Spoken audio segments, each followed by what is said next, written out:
Right. Okay, perfect.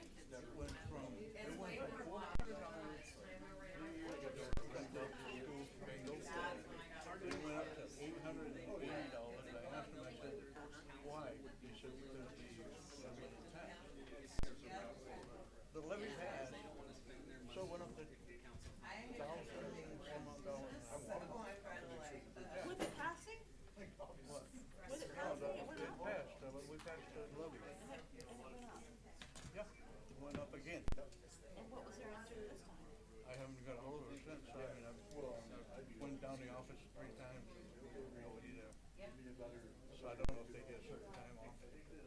Recording in progress. Do that every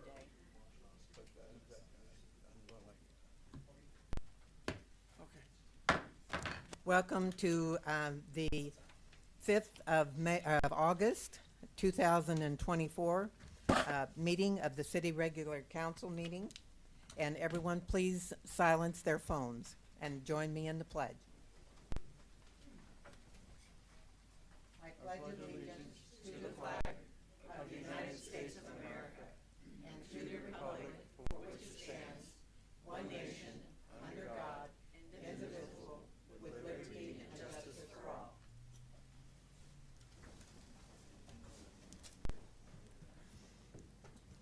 Ms. Hogan, would you like to take the roll? Councilmember Rounds, Here. Councilmember Burke, I am here. Councilmember Dowdy, Here. Councilmember Hall, Here.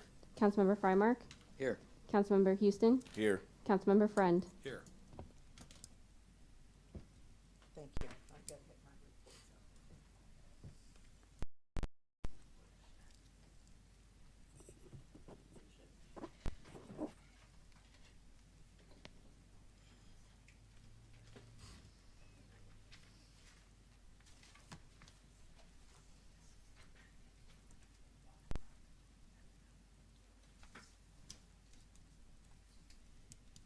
Okay. Citizens' communications for items not on the agenda. It looks like we have Bob, is it Neeson? Nelson?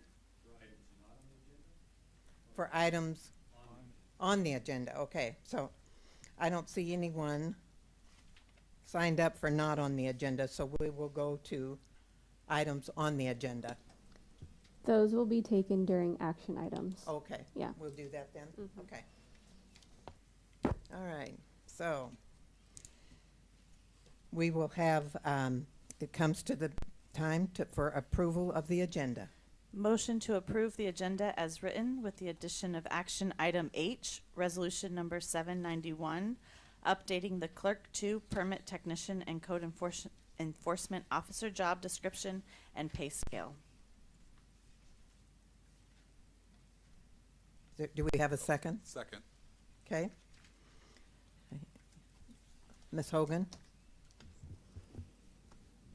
Councilmember Hall, Aye. Councilmember Frymark, Aye. Councilmember Houston, Aye. Councilmember Friend, Aye. Councilmember Dowdy, Aye. Councilmember Burke, Aye. Councilmember Rounds. Aye. Okay. Reports of City Council. Is anything anybody wants to report? So, Public Works met this evening. That is a little bit later. This is if Oh. people, okay? Okay. Okay. Ms. Dowdy? I just want all the citizens to know that we all feel your pain, even city council, for all the traffic that's going on in Woodland, and that it is not anything that city council or any of Woodland can do anything about. It's all out of our hands. It's all county and WashDOT, and they are trying their best to figure out solutions, and it is not anything that anybody's just throwing their hands up and saying, sorry guys, deal with it. They are all really trying and working really hard to come up with solutions. It's just people ignoring all of their solutions. So work with us. It will all be temporary as much as it pains us. I know today was a big shock when it was in every direction you went. it was a big shocker for a lot of us Right. trying to get out. And you looked at your maps and go, might as well stay home today. So I know we're all feeling it. So hopefully it gets better day by day. But sorry, guys. Southbound is until the end of September. I don't know why that was a shock to me today. I mean, Ms. Hogan. Ms. Hogan. So that's gonna last until end of day Wednesday. They're doing pothole repair out there.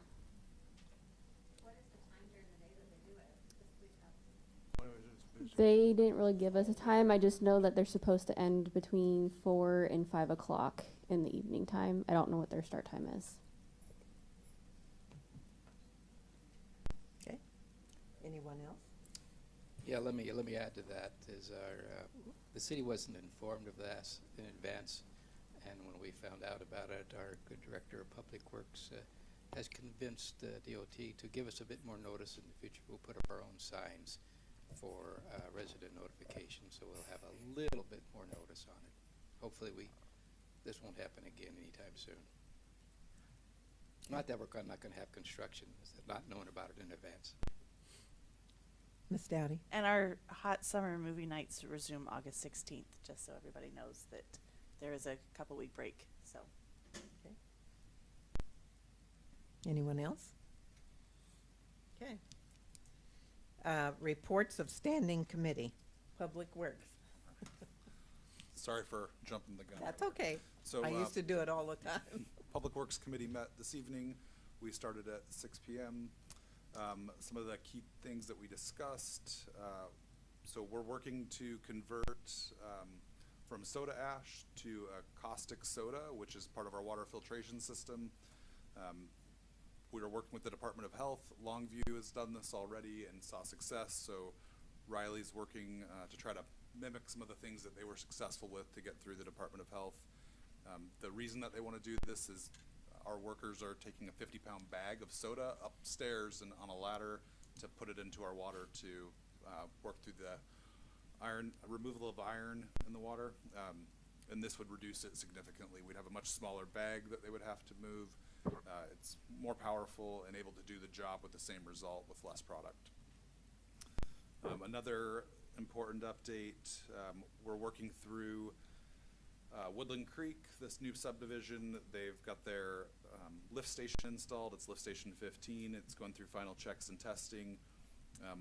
One of the questions that I'd ask, we're feeling good about the water supply, being able to provide enough water to the new homes, but do we have enough capacity to handle the sewage output from all of the new homes? And actually, Riley's got that on the forefront of his mind, working through kind of the whole collection system. And one of the big issues is that, not that we don't have enough capacity to treat our wastewater, but there's a lot of groundwater getting into our sewage, so that's overloading the system because of the groundwater coming in. So working to just evaluate the whole collection system overall to make improvements so that it has enough capacity to handle everything. Tim at our wastewater treatment plant passed his Operator 1 exam that we informed at the last meeting he was working on, so that's awesome to have another certified person in our wastewater plant. I did also have a note to mention the Lewis River Road, that Riley wasn't informed of that, and it was a surprise to him as well as all of us getting on the road. So kind of second Melissa there with apologies that the public wasn't informed. He did ask WADOT to inform him so we can get it on the website and notify citizens in advance when this type of thing is happening, because we don't need surprises like that in addition to the I-5 work. On South Pekin, on South Pekin and 5th Street, there's a grind and overlay project. Granite Construction, the work on that is going to start on August 19th, so you should expect periodic lane closures and delays there. We're continuing spraying on the right-of-way passages throughout town to spray herbicide. We're doing that in the morning so that it shouldn't impact and it should be dried by the time anyone's around it. Let's see here. Another keynote, this has been mentioned before, but the community center, the floor is sinking because it was built on old docks. So the plan is that when the library moves to the new building, we have the old library building, the community center will take that space over, and the upstairs, which I believe was an issue before because of ADA accessibility will only be used for records retention, so only the bottom story would be used for the community center, and it's already set up for ADA, so less cost to us. But with the old community center building, because it's a historic building, and it was recently re-roofed, sided, and painted, we don't want to just get rid of the building, so the work on that would be $100,000 to put a new foundation on it, and working to see if that can be budgeted, but that's to be determined and something that is being worked on. The other kind of note to the community, Horseshoe Lake Park, it's been really busy. I know a lot of folks come here from all over to go to the park. If you happen to be there, you know, it's not being cleaned up really well. The next morning, Public Works is having to go in. It's requiring a lot of work just to keep it usable because of how much people are leaving behind, clothing, garbage, just littered everywhere every morning. Know it's hot, but if there's anything that you see, or if you can remind somebody to please clean up after themselves, we should be doing that. And another update on the Exit 21 project. So it is progressing in engineering. So there was a new law that recently came out that one of the holdups was the biological assessment that got kind of sprung on us. So we were not expecting to have to do the biological assessment. Then it was going to be 2028 to start construction. Then it got pushed to 2030. What is that biological assessment? Riley, you could probably speak more to what's entailed in that. Yeah, so the biological assessment kind of assists in any kind of road debris, tire flakes, or anything like that entering streamways and passageways that reach the Columbia River. So it wants to mitigate any kind of potential for that to get to the mainstream Columbia River. So the biological assessment is a third-party assessment, and then it goes through the state for an overall assessment, and that's what usually takes the time because they're understaffed and issues there. So are they gonna put a hold on building all them houses so we don't have a whole bunch more cars coming in on what roads we got? Unfortunately, that's not required for a biological assessment at this time. So yeah, with the uncertainty because of the new law that may allow us to not do the biological assessment, could be that we could get construction started as soon as 2028, but still in the air on kind of assessing that law to determine if we have to do that or not. And Riley and his team are still working on that, the legal aspect of it. And I think, yeah, that. Does questions? Mr. I know Burke? the park's getting used a lot more. Did we have to supply enough extra bodies during the weekend to run that, and including police? Mr. Yeah, I would defer to Riley on that. Yeah, so we have had double shifts at the park, early mornings and evenings, to cover the extra usage of the park. So extra garbage left around and just to be able to maintain the park to a certain standard. So we have updated the overall presence at the park for the Public Works Department. So we're using overtime? Yes, that is Okay. included. About the police? We have an overtime shift available, but it's not always being filled due to officers being injured, one's out on pregnancy leave, and also vacations being covered, and we have to reopen positions. So when we have the body, we fill it, but it's not being filled every time. Okay. Ms. Dowdy?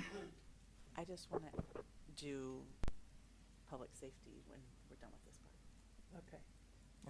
He's done. Okay. So, wait, excuse me.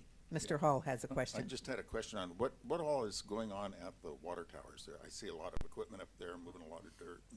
What- Yeah, so that's actually Reservoir Number 4 project. I do have an update here coming up with some photos to kind of go over where we at with that and kind of what stage of the project we are currently in. So pretty informative. There is a lot of work going on. So it has to look worse before it looks better type of thing. So there's a lot of earth that needs to be moved and pipe work that needs to be laid in the ground. So we'll have a quick update on that here shortly. Thank you. Okay. Anyone else have question? Okay. Ms. Dowdy, Public Safety. Just for everyone's information, that if you didn't know, Public Safety has officially moved to our second meeting of the month. We are now the third Monday of the month at 5:30 for our Public Safety meeting. So we're no longer our first meeting of the month. So officially, that has Okay. moved. Okay. All right, so reports of city officers. Mr. Mayor, are you on the line? I thought he was. Of course I am. Oh, okay, there you are. Okay. So I think JJ is the one who asked a couple questions, and I just want to straighten a couple things out. So JJ, you said are the homes on hold until the roundabout? No, it wasn't. It exit wasn't. 22? No, it was a.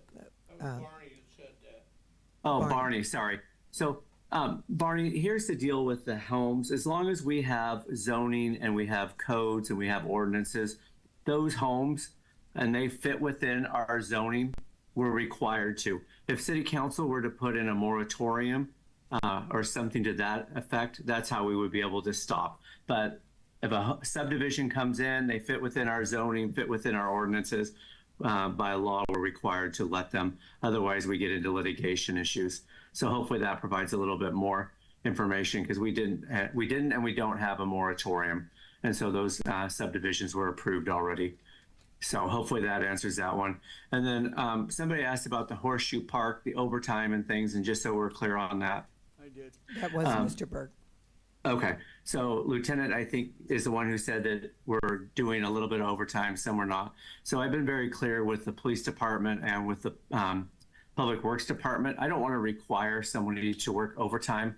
We've been doing it voluntary. So if somebody is willing to take the overtime and do it, they're working extra Saturday shift and working the morning and the late shift to do the cleanup and the security detail of the police department. Again, nothing worse for the morale if we require and mandate overtime for those pieces.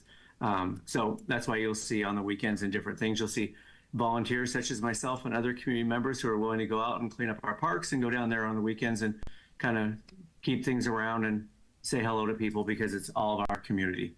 So hopefully that answers those two questions with a little bit more clarity. I wanted to touch on the construction. I think that they were addressed. I want to take a little bit of accountability on the city side and on the WashDOT side. So the construction along Lewis River Road, last Thursday, they did put a sign up, WashDOT, out just north of North Fork Elementary School, that said that the pothole patching would take place this week through Thursday. They sent an email to our previous Public Works Director, and they didn't have our new Public Works Director. We have corrected that and are good to go, even though it's on our website who our Public Works Director is and the email address. Obviously, they sent it to the wrong one. So again, shame on us, shame on them, but I wanted people to be aware. So we've corrected that piece there. The I-5 bridge work, I know there's about 50 more days. I want people to know that we have reached out to the county. We have reached out to WashDOT as far as Green Mountain Road and using our streets and roads. Again, they are public roads, public funds are used for those. Green Mountain is not a city street. We don't have jurisdiction. We are not able to go out there and do road traffic control and those things. Obviously, we need to stay within our jurisdiction and spend our money within the city limits here. But we've had conversations with them and trying to see if they can do additional road signs and things, which they have done on I-5. Not that they're working 100%, but they're working better than nothing.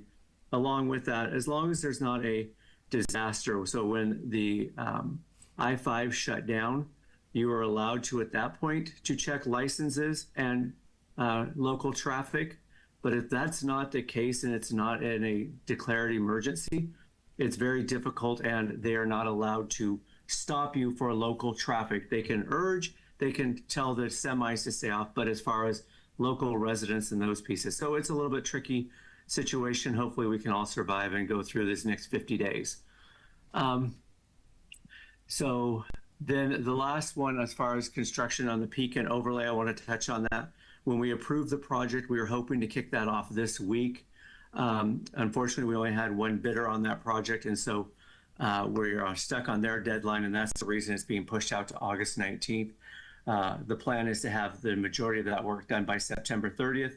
I realize that is when school is back in session.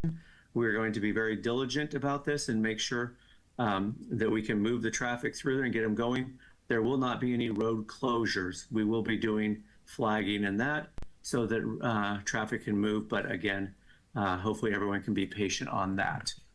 Any questions on construction? Oh, I do have one other piece. Lewis River Road, not apartments. So just because a lot of people bring up, you know, the housing and all those, I wanted to touch base on that as far as construction.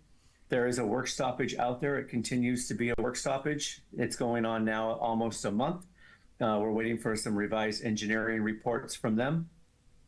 August 2nd, last Friday, there was supposed to be a hearing from the hearings board about their plot and things. They asked to cancel that meeting. It hasn't been rescheduled yet. So again, the latest plot and the drawings that we've seen are for 85 single-family homes, ranging from lot sizes of 2,300 square feet to 7,200 square feet. So they're not looking for any variances on square footage. But again, more to come on that once we get further along. Next item I wanted to touch on, last city council meeting, Jim Bays came and talked about the senior services. So we did a little bit of research. Emily, our city attorney, is on the phone. And one of the things that they asked for was if we could provide them use of the community center for free at a reduced charge, so to speak. We aren't able to do a free of charge. Gets into a couple things here. First, if we do it for one, are we going to do it for all? Because then it gets into a discrimination issue and sets it up for where we could have litigation. And the other issue is that as a city entity, we're not here to give away public funds. And so that would be seen as giving away public funds. However, talking with Jim Bays and the senior services, I don't want to speak for them, but Jim's email back to me said that, hey, this is very doable. They can work with it. If you look at our resolution, you can see on there is regular users, not for profit, where there's over 15 people that are in attendance, which they would qualify into that. It's $100 per month where they can use our services or our building up to 16 hours per month. So if they're looking for it for 4 weeks per month, and if they look to do 2 to 3 hours per week, they will be underneath that 16 hours. And so again, they were very pleased with that, hey, they would be willing to pay $100 per month for the use of our community services. So good outcome on that. Other item that came out of the last city council meeting here a couple weeks ago, a little over 3 weeks ago actually, was the talk about the chamber lease with regard to the Civic Center, Visitor Center, what we want to call there at 211 Lakeshore Drive. So I did send over a proposed lease to the chamber. Again, obviously we haven't signed anything. There's been discussion, but I wanted people to be aware of what the proposal was that I sent over. Obviously that would need to be approved by city council. It was for $1,000 per month for 48 months. The chamber would be responsible for the excise tax, electricity, and the Wi-Fi, and the city of Woodland would be responsible for water, garbage, sewer, landscaping, and the parking lot. I know that Douglas, you had talked about wanting to make sure that this was fair and doing something that. So as you look at this here, our property taxes would be about $500 per month, and our water, sewer, and garbage is almost going to be $500 a month on that. So at $1,000, we would be barely recouping our costs. If for some reason the chamber doesn't come into the visitor center, we know that we could probably rent it for about $125 a day, just like we do the community center. You know, if we do that for 7 or 8 visits a month, that gets us roughly $1,000 a month. So with that, again, more to come. There are a couple things that we'd be waiting on, like the large visitor sign and the counter inside the Civic Center. So any questions on where we're at on that? Wanted to follow back through with council. Then my last item here on, well, I have 2 other items. One other item that I want to discuss was the agenda. I do know that it came out late this weekend or late on Friday. I apologize. Our goal and our service is to try and get that out on Thursday. We missed that. We have an individual who's on FMLA, and the city employees are working as diligently as they can to get things out. RCW requires us to have it out at least 24 hours before council meeting. So again, we met that deadline, but I do apologize for getting that. With that as well, I want to make it so that it's in the minutes here, check signers. We need to have it in the minutes so that we can go down to the banks and things. So we are going to be removing Monty Smith off of the check signing of our account. He is no longer on city council. And we will be adding Riley Bunnell from Public Works on there. Our checks will still be required to have 2 signatures, but this just allows us to have somebody inside the building, and you could have somebody such as Carol Rounds or myself or another individual who's on the account. And those are all 4 of our accounts as far as payroll and the general funds. So with that, that's the general business I want to touch. I'll open it up to questions or comments before I go into my last item. Okay, my last item here is I want to talk about, and Gabe is in the meeting, I want to talk about Gabe's seat here on City Council. Again, we talked about it here about 45 days ago, but I think we need to be clear here as a community, as a City Council. And I sent an email to all of our City Council members. I sent an email to Gabe and our city attorney.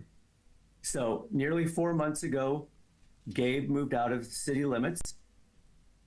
And we are required per RCW to have a permanent address where you physically reside and maintain. In May, Gabe provided a quote unquote rental agreement that said that he was living at 354 Lolo Trail.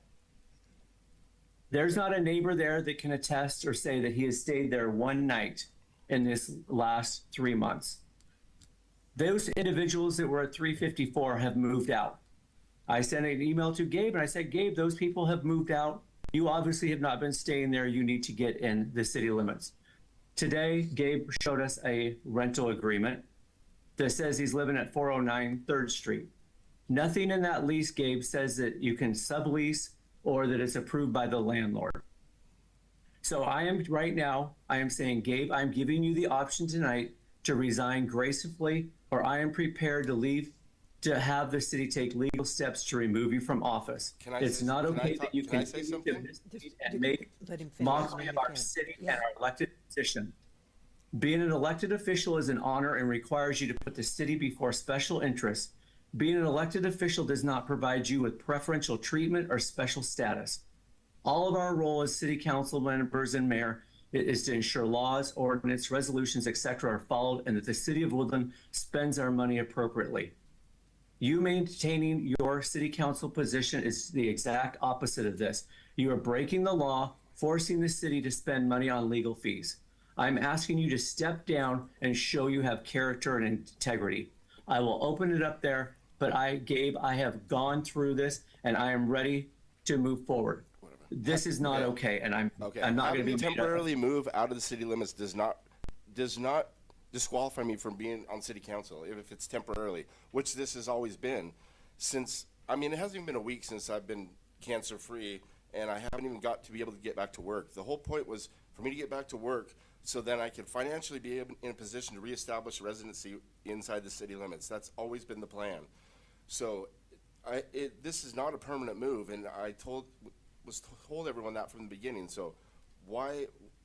I don't understand what the big problem is if it's purely temporary. So Gabe, if that's the case, then why are you not being honest? I notified you when I moved the very first time. I told you before. You threw out a fake rental agreement today. You gave us a fake rental agreement before. It's not a fake rental agreement. I'm tired of being lied to. Our community deserves better. Oh my gosh. I'm not going to argue in front of you. I just want it clear I'm of not where. going to argue about it. At least let me get back on my feet and get back to work. I mean, I haven't even been cleared by my doctor to go to work. Once I get back to work, if I can't establish residency in a decent time, I will resign.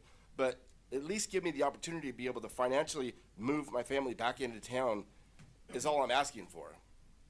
Like, I've literally, it's been 1 week since my doctor told me I don't have cancer anymore, but won't let me go back to work until the side effects from 9 rounds of chemo go away. So, Gabe, what? Again, I appreciate that. I feel horrible that you're going through this. At the same time, we're here One time for. during this whole situation, has anyone asked me, can I talk, please? Well, he was Nobody's asked me even how I'm doing or how I'm feeling, except Douglas has been the only one. So I don't want to hear how you feel sorry or I've been treated horribly through this whole process, so I don't even want to, there's nothing you can say to change that fact. So Gabe, what you just said is you admitted that you have a bogus rental agreement to us. I You never gave said us it a was a previous bogus rental. I rent. never said it was a bogus rental agreement. Never once Gabe, you did I just say said that. you're going to work to get back in the city, and you said you Reestablish didn't. full-time residency in the city limits. Gabe, I will let you have final comment. Our attorney is on here so that we can continue after this. I guess But it'll be- again, well, I'll let you yeah. have final comment. Let him finish? I'd like to finish, because I never get to. Go ahead. say You have final comment, Gabe. Go ahead. all I'm asking is for me to be able to get back to work so I can actually be able to get back into the city limits reestablished. We didn't have a choice. We were forced to move. We were given 30 days notice because they were selling the house we were in. So we never planned to moving out of city limits. It was never in our plan, but this last year has been horrible, and we had to do what we had to do. So I've researched and looked it up. To temporarily move out of city limits is not illegal. It's not a violation. It's not grounds for disqualification. So all I'm asking for is let me get back on my feet. And if I can't do that in a timely manner, I will resign, gladly resign. But, you know, don't kick me when I'm down. At least let me get back up first. Gabe, what do you consider a timely manner? 4 months after I'm back to work. I mean, I haven't worked for a year. I haven't had zero income coming for a year. So if I can't do it within 4 months, I'll resign. I'll step down and somebody else can take my seat. But I'm in an obligation and I want to fulfill the obligation to run. When I ran for city council, I wanted to do this. So I want to finish what I started. I don't want to just step down if I don't have to. So like I said, Mr. Rounds, I'll let him have final word. On that, unless any of the city councilors want to say anything. I'd like to say something, Mr. Mayor. Yep. No, I'm not familiar with the exact details of the rental agreement he gave you, but I will address his condition, having cancer, and I have great sympathy for that. I've had relatives go through it, and it is a difficult, debilitating thing here. I'm willing to give him a little extra consideration. I think most of the council would, just because of that. How much is a good question. I think I would recommend you guys, two of you, come up with a deadline when you can or can't do it, and stick to that by mutual agreement. Hey, Douglas. Hey, Douglas. Yes, go ahead. I appreciate what you're saying. I don't agree with bending the rules and saying, hey, well, let's negotiate what the laws are. So, We're not okay. asking to bend any rules.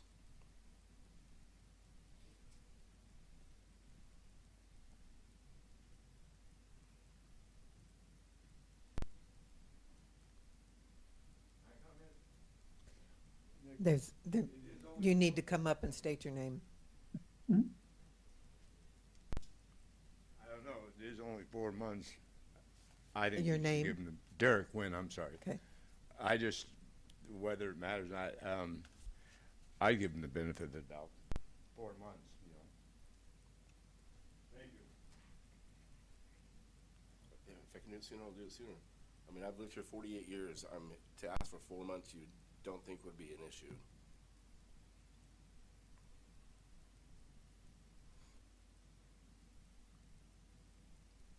Anyone? Thanks, Carol. And if I knew I was going to get blindsided and not have any heads up, I would have brought people to speak on my behalf. But since nobody communicates with me, or I have to hear from people outside of the council that they're going behind my back, doesn't seem fair either. Gabe, hold on a second. I sent you an email last week. I sent you another email today, and you responded I back. saw it today. So again, the first time I actually saw it. so Gabe, I sent it to you last week. I would expect you I know, to I check just your said city I email. didn't see it. I just saw it today. That's when I responded.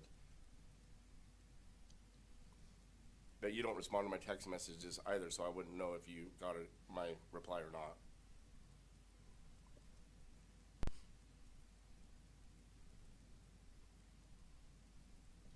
Okay. I got a question. Okay, Mr. Burke. What is the requirement is that we're supposed to be in the city, and if you can't be in the city, you can't have the job. Am I correct? Or did you find, is there another, He's asking did you, you find Mr. out Mayor. something else, Mr. Mayor? That is what I've understood, and that is what I've had conversations with Emily about. But if you did any little research, you would know It's- that disqualifying isn't moving it temporarily. I think I have the table. Yes. So if he, So, so if he so- doesn't meet those requirements, he shouldn't have the job.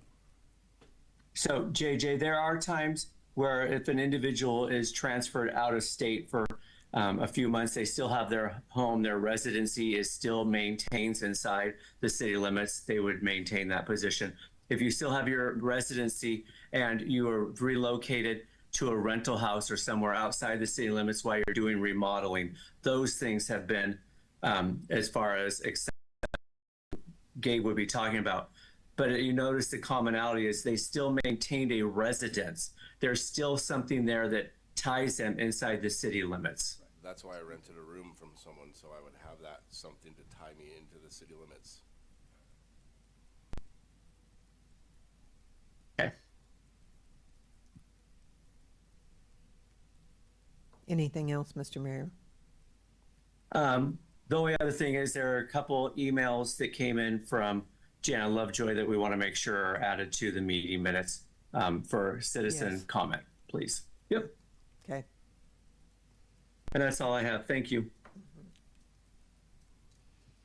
Okay. Does anyone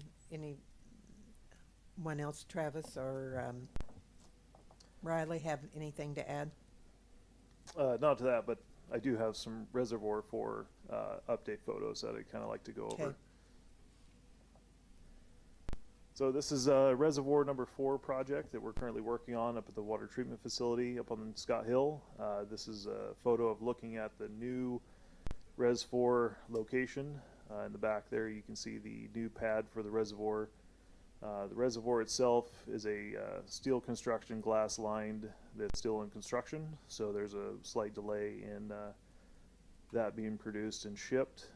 This is a photo of the from the water treatment plant looking towards Scott Hill. There's a lot of pipe work, and 95% of the pipe work has been completed, so that's a big overhaul. That's the actual foundation area with the standpipes and the overflow already installed, ready for the actual reservoir to be constructed. And then that's kind of a look at what the crews from AES has been kind of dealing with. There's a lot of pre-existing infrastructure, piping, electrical conduit, and everything else in the ground that they've kind of had to work around to get the pipes installed. They've done a great job, but it does look pretty tore up there if you've gone up and looked at that site. So like I said, it has to look worse before it looks better.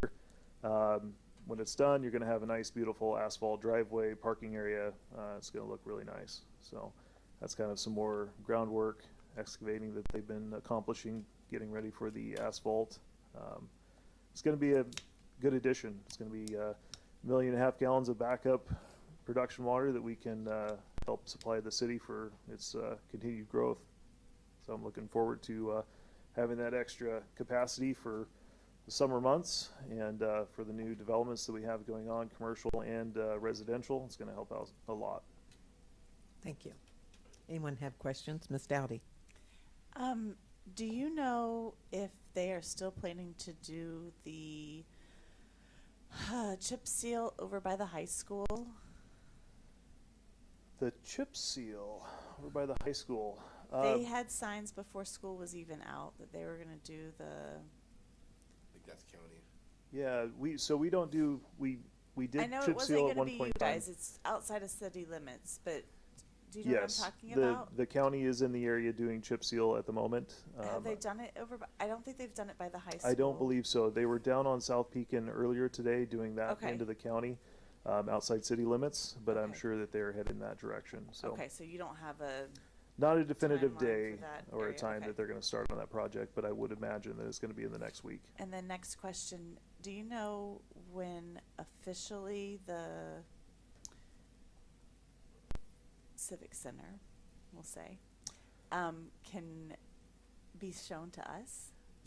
Absolutely. The sheetrock, we're looking at paint colors. We chose the paint colors, so at any time, if anybody wants to do a tour, we can definitely get a tour together to see the inside of the Civic Center. Okay, Absolutely. perfect. I'd love to come So. see it. Okay.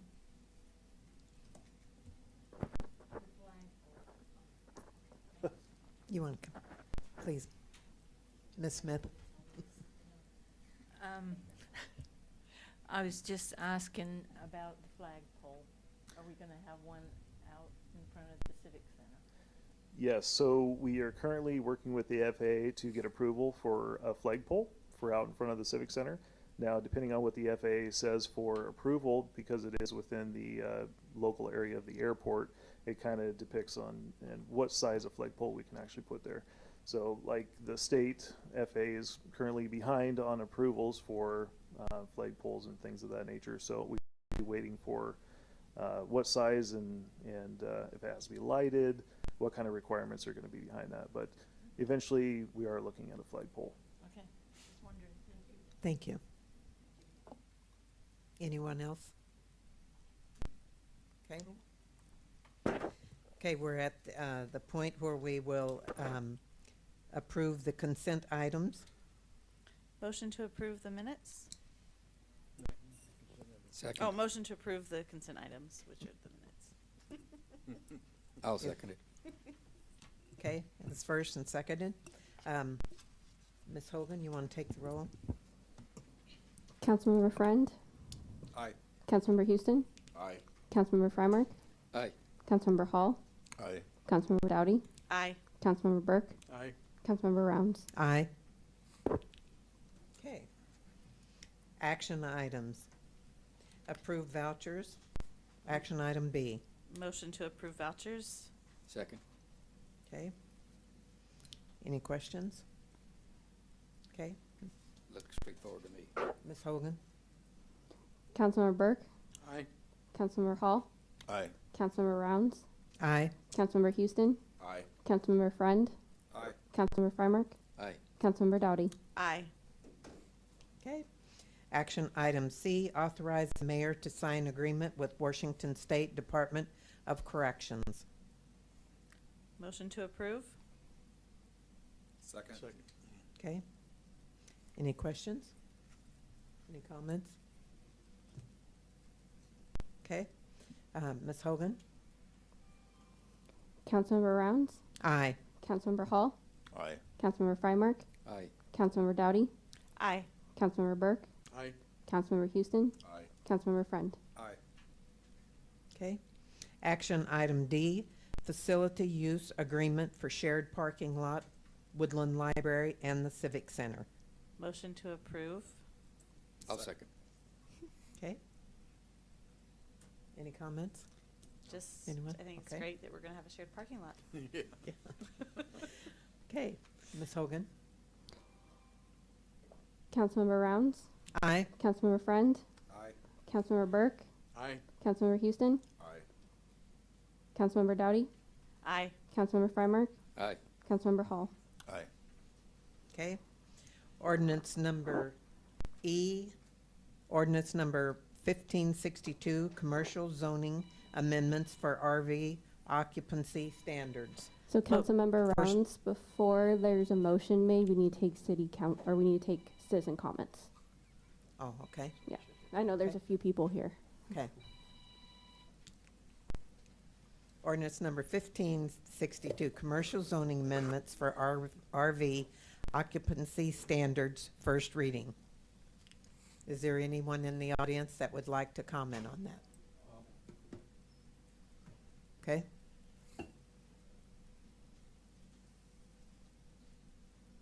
My name's Bob Nelson. I'm with the Woodland RV Resort Project. We're in the process of doing our pre-app right now. At the planning meeting, I noted that several people didn't even know where our property was located. And so I brought you some pictures and diagrams where about is located at the very end of the old Pacific Highway. It's probably the most rural property in the entire city limits.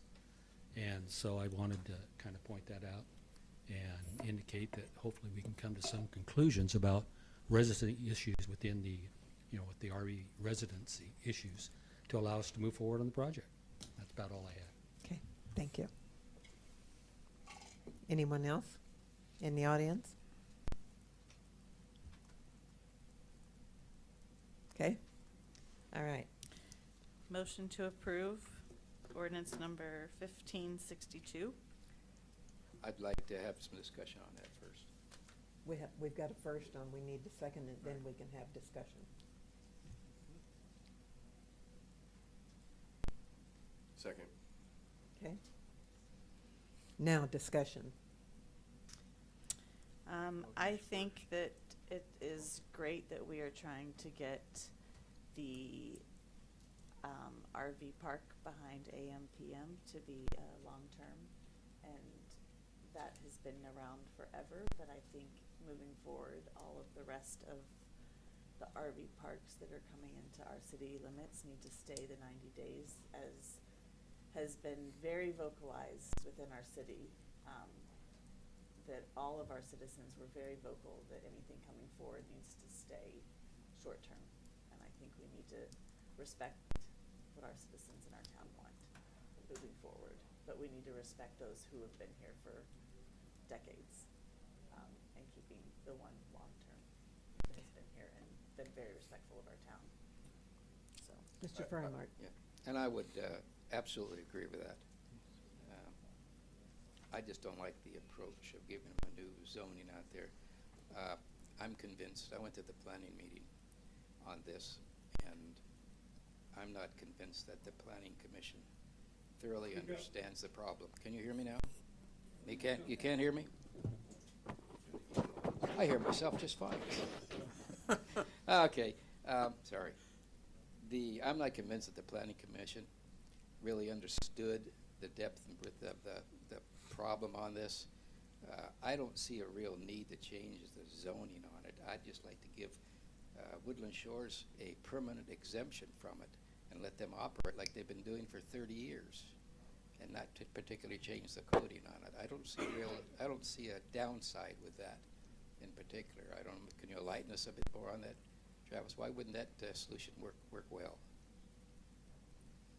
Emily, do you want to chime in here and help out as far as why we can't just change the zoning and keep everybody in a C2 and say one person can follow these rules in a C2 and these purple? Can you chime in, Emily? Yes, I can. Thank you. Good evening, everyone. So if I heard the question correctly, it's related to the commercial zoning and whether the change of from neighborhood commercial to the C2, or the C2 versus C3 zoning. All zones have to be treated the same when you're looking at an application for a land use process, and you kind of go through the boxes and check them off. If there is a particular zone that has particular requirements, then if somebody meets those requirements, then you have to allow that activity in that particular zoning. The only way that you can differentiate activities is by the different zoning requirements. So the intent of this was to establish what the characters of these areas are more accurately based on their historic use than what their current zoning has established them to be. Does that make sense? Yeah, that does make sense, but I also believe I've heard of many exceptions due to grandfathering clauses. We know we have a historical precedent here, 30 years worth. And I don't believe there's anybody that doesn't understand that that's a good thing, that we want to honor that. The city should have dealt with this a long, long time ago if they were ever going to do it. And I think, correct me if you think I'm wrong, but we can just put an exemption that in this one case for this one business, they're exempt from that one clause of 90 days. We can just put it in indefinitely, can we not? We can't do that since their original zoning I believe was 30 days, and then it was changed to 90 days. But their original compliance was not strict compliance with the code. And so to put an exception in there now would not relieve them of the obligation that they did not previously strictly comply with the code. So if you're changing the character of the zoning now to more adequately comply with the historical use, then it's that's essentially establishing the exception. But we can't grandfather them in. We can't grant them a variance or an exception, given that there hasn't been a historical full compliance with code. Well, we didn't enforce it. We didn't even ask them to do it. And that's a fault on a part of the city. That by itself is exemplary. To me, that would be a good point in a lawsuit to say, no, you didn't do your part of it, so why are you making us do our part on it when we didn't even really know all along? You can't have a law and not enforce it and say, well, we're going to keep it. You can't say we're going to enforce it this year and not the next. You have to have consistency. And once you establish a precedent, I'm not a legal, I'm not an attorney, but I have a pretty decent logical mind. And to me that says it wasn't important enough at that time. It is now, so we should make an exception to it. I would say they had a pretty good legal case against the city if we do this and don't give them a historical exception on it. And I believe we could. Was there a legal liability that you were afraid of as our lawyer? Is that it? Yeah, I'd understand that. So there are some of those things that I could discuss more in detail with counsel if you would like in an executive session, more of the nuances of the legal liability. Given that in this particular case, yes, the city didn't enforce it. Unfortunately, there is the city can't waive what the laws are. So even if we haven't enforced it, doesn't make it not a compliant law. So it's been a law, they weren't compliant with it. We chose to not enforce it. If we're enforcing it now as to one, we have to enforce it the same as to everyone, which is why this has come up.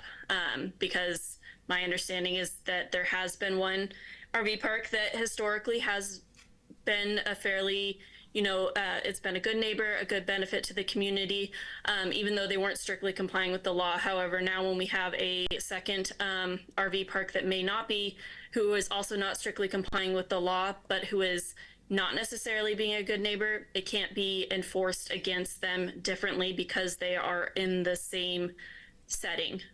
They are technically considered the same zone and same conditional use. So in order to change that, we have to establish that they actually are different and their neighborhood characteristics are different, which is why the change of one zoning allowing for a year-round and one zoning not allowing for a year-round would accomplish that objective. So basically, we want to avoid any legal entanglements going forward. There's a challenge to that if we don't use the C3 approach. Correct. Well, that I understand to a degree. Okay. I'm not necessarily in agreement with it because these people are good folks over there, and I'll vouch for their running a good operation. They're an asset to the city. And that's why, and I've heard, and so that's why we've, looked at different ways to make this accommodation within the legal realm. Because I will say, not everything that the government does, especially handed down from the state, makes sense. And so we work with what we can. Okay, then the last question I have is, Travis, can you give us what is the downsides of C3? I didn't fully understand that during the meeting, and I don't believe those planning commissioners understood it either. The downsides, the negatives.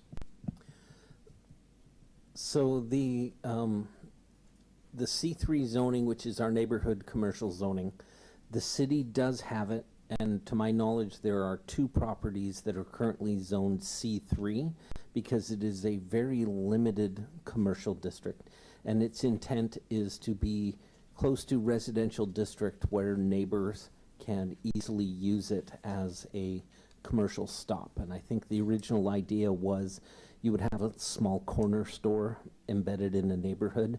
And the only two properties are on the Lewis River Highway, and neither one of them is actually operating as a commercial use at this point. One is a church, the other is a little red shack by the roundabout that is currently, as far as I can tell, it houses blackberries 90% of the year. So it's not currently in a commercial activity, but it is a zoning district that the city has. And so anybody could ask to go from C2 to C3. It would just severely limit the commercial viability of that property. So currently that's an option that any commercial property owner has. But not a lot of commercial property owners want to limit the uses that they could use on their property. So that's kind of the drawback, is it's very limited development possibilities for future commercial uses. But those limitations wouldn't particularly apply to Woodland Shores.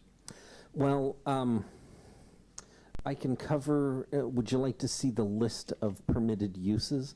I believe there's only 4 or 5 commercial uses, and one of them is a residence for existing homes that are on properties, but that's really kind of, the limited use is really the only drawback for the commercial zoning. I just don't want to limit their operations. Well, so they would be able to essentially repeat the permit that they had asked for originally if they get a rezone. But it essentially would just reestablish their existing permit that they already have. Can I ask them, would it give us a case-by-case basis too? So different applicants, you wouldn't necessarily have to give the same as one as you did the other? Yes, that is correct. So what this does is it gives all commercial property owners the option of pursuing an RV park, and the existing RV parks are just the logical two that would move ahead. Mr. Nelson, who spoke earlier, is an example of another commercial property owner who feels it would give him an avenue to do his development. But he could also theoretically do it in his existing zoning, but he could also do dozens of other options. Now, one thing I would like to point out, and that is a rezone is a legislative decision, so the city council will have the authority to review any application that comes in. If you do decide to rezone a property, they would then have to go through the hearings examiner, and the hearings examiner is a third-party attorney who the city is under contract with, and his job is to make sure that all proposals meet the city code. So you would have essentially 2 fail-safes there: the council's opinion as to whether or not a change is warranted, and then the hearings examiner making sure that all laws are met with the permits. So if we approved it, could they go and not approve it on the examiner side, or? Yes. Okay. Or he could add conditions to mitigate for impacts, or he could approve it as proposed. So, but the hearing examiner wouldn't have final say on it? You're saying the council would? He would not. Appeals of the hearings examiner would go to Superior Court. So if you decide to give them this route, ultimately the question becomes, can they meet the laws of the city?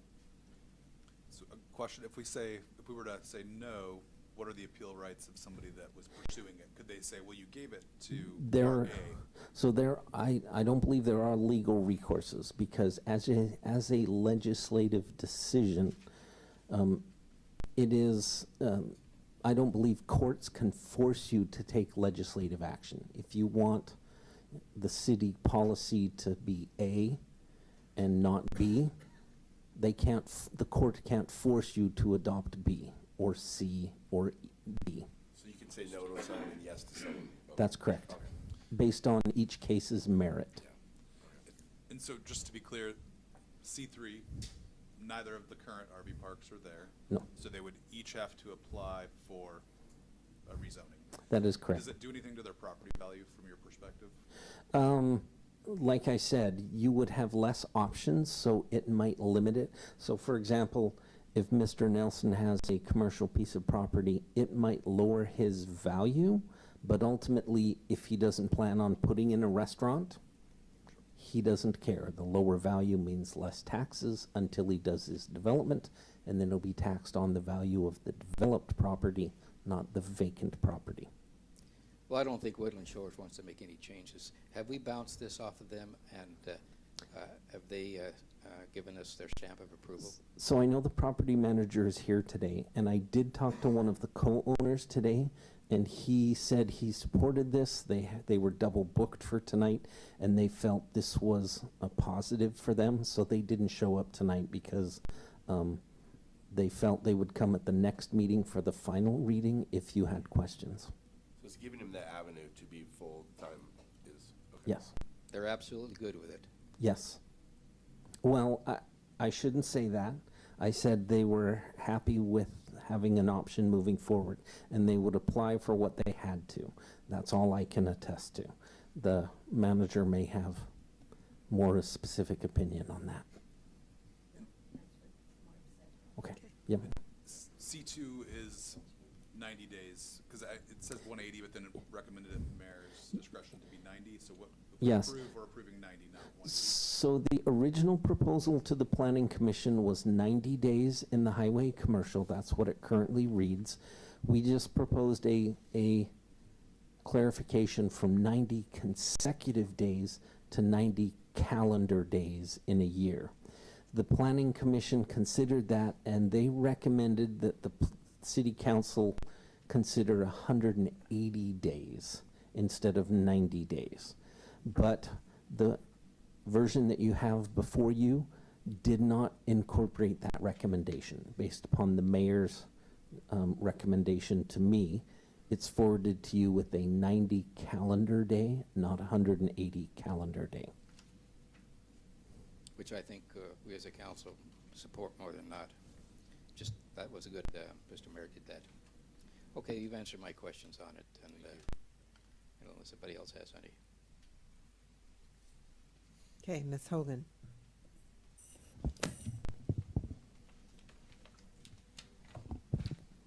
Councilmember Hall, Aye. Councilmember Freimark, Aye. Councilmember Dowdy, Aye. Councilmember Burke, Councilmember Houston, Aye. Councilmember Rounds, Aye. Councilmember Friend. Aye. Okay. Action item number F, ordinance number 1563, mobile food unit regulations, first reading. Is there anyone in the audience that would like to speak to that? Okay, Motion to approve. just a moment. So we do have a presentation before a motion is made. Oh, okay. Maylene's going to give us a quick Okay. presentation. So this is the presentation that I gave to Planning Commission in June. I'll try my best to keep it short, but there is some context I wanted to provide that I felt like was important when making the decision. So just kind of an overview of what I'm going to talk about. We're talking about mobile food units. The staff proposes that a mobile food unit be defined as a readily movable food establishment. This includes a vehicle, trailer, pushcart, vending stand, or similar that is used to serve food and or beverages to the public. I'm going to first go over 3 different permit type applications: site plan reviews, conditional use permits, and temporary use permits. And then I'm going to get into what the existing zoning regulations are, and then cover what regulations are already in place that apply to mobile food units that come from other jurisdictions, and then I'll get into staff's proposal. So a site plan review, it's a permit that costs $2,750. You apply for a site plan review when your development is a permitted use. So the site plan review doesn't have an expiration in terms of after the project is finished. It's meant for permanent uses. So in a commercial zone, that's things like restaurants, retail stores, things like that. To be approved, the project has to comply with all zoning regulations, so setbacks, parking, landscaping, lot coverage, and things like that. A conditional use permit is a $1,000 permit. It is for projects that are considered conditional uses. When you're a conditional use, you have to get that site plan review and the conditional use permit. So you have to comply with everything I said before, but then also with some more specific standards. So like with RV parks, if it was a conditional use, we can look at it on a case-by-case basis and add additional regulations. Some other examples of conditional uses are churches and schools. And then thirdly, we have temporary uses. A temporary use permit is a $100 permit. Temporary uses are limited to 180 days, and they can't reapply for another 60 days after their 180 is up. On the screen, I have some criteria that projects have to meet in order to be approved. So they can't be detrimental to public health, safety, or welfare. They have to be compatible with the zone, compatible in intensity and appearance with existing land uses. They have to comply with setbacks. They have to have adequate parking, and they can't have adverse impacts from noise, light, or glare. Those are the only standards. So not zoning standards regularly, just what's in this list. It's meant to be kind of a easier route to approval. Our current zoning standards that apply to mobile food units. So in the C1 and C2 district, things like restaurants, cafes, and other eating and drinking establishments are permitted. A conditional use in both of those zones is a vending stand and a kiosk, and a temporary use in just the central business district, C1, is mobile vending carts. And I'm going to get into what each of those things is. So our code does not define the term restaurant. There is a WAC definition that we can turn to. It says that a restaurant is a place where foods are prepared or beverages are sold and served to individuals, and it says generally for consumption on the premises where sold. So one could make the case that something like a food truck would fall under this category of restaurant. And since a restaurant is a permitted use in the C1 and C2 zones, one could make the argument that a food truck or other mobile food unit is allowed in those zones. The issue with that is that it only means they can apply for a site plan review. You can't get a temporary use permit for a restaurant. So there's no avenue for mobile food units to be on sites temporarily. And given the fact that they're mobile, they're kind of intended to move around. A food truck also doesn't need a building permit the way that a restaurant does. So there are a lot of regulations that the city can't apply to food trucks when they're classified as restaurants. So for example, our parking standards are based on the gross floor area of buildings. And since a food truck isn't a building, there's no parking required. It's also assumed that customers in a restaurant are going to be inside of the building, but that's not the case with something like a mobile food unit. So it doesn't give developers or staff a clear path forward, and it ends up creating a lot of wasted time and energy trying to figure out how they can be approved, how we should review them, and can create some inconsistencies in what developers are being told. Something like a kiosk, our code does define the term kiosk. It's a small structure with one or more open sides that is used to vend merchandise, such as newspapers, or services, such as film developing. This is kind of a general definition, and something like food trucks could fall under this definition, and it is a conditional use in our two commercial zones, Central Business District and Highway Commercial.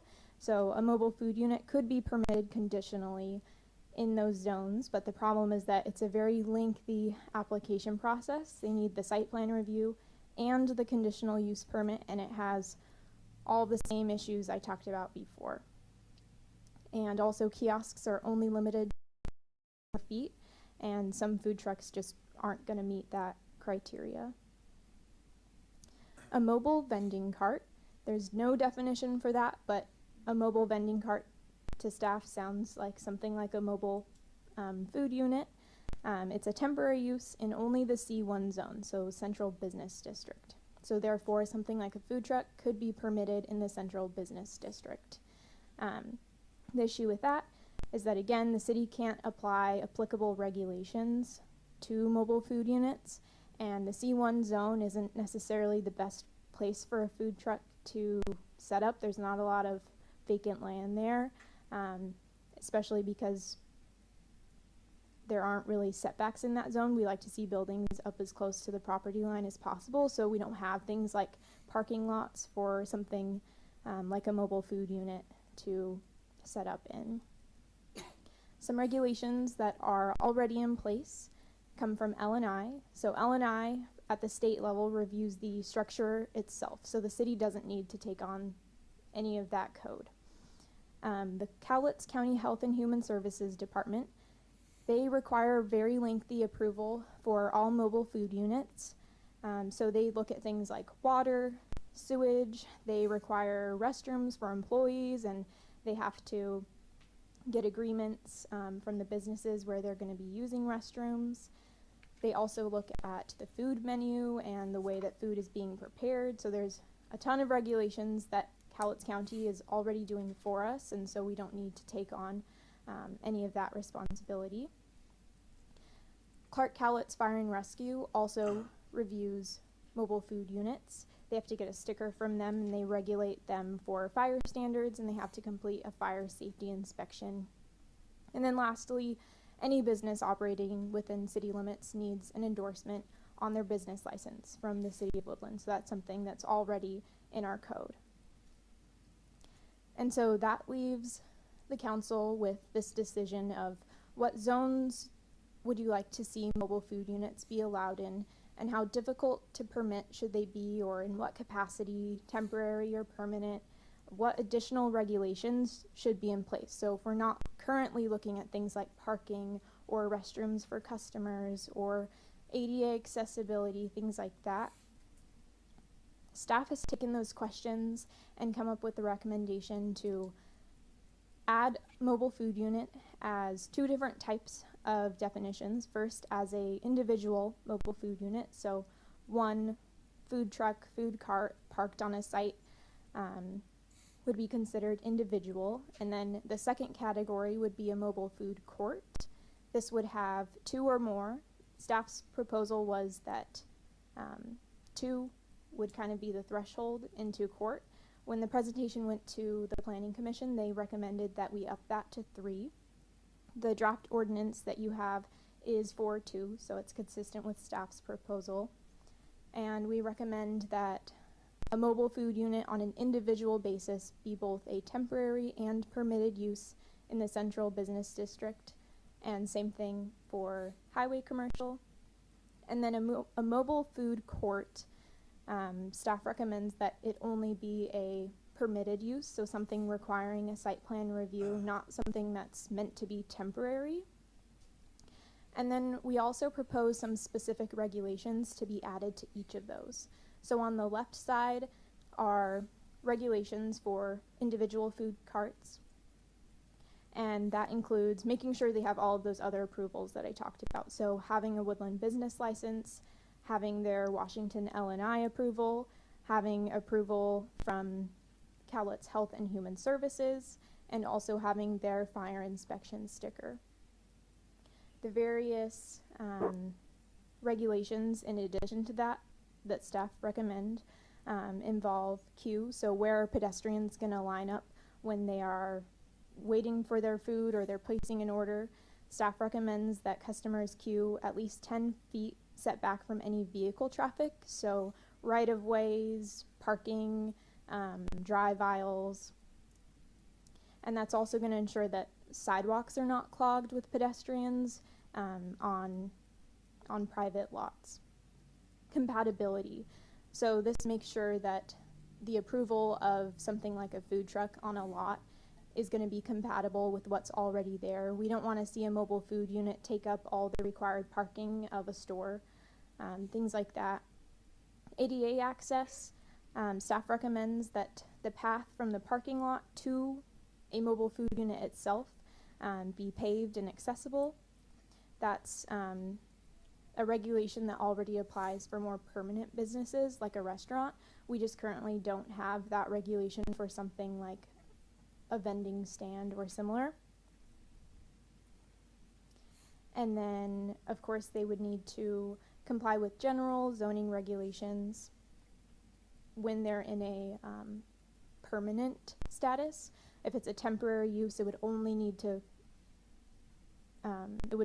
meet the criteria of the temporary use permit. And then on the side of mobile food unit courts, that would be the same as everything for individual plus a couple other standards. We recommend this because a mobile food unit court is more of a primary use.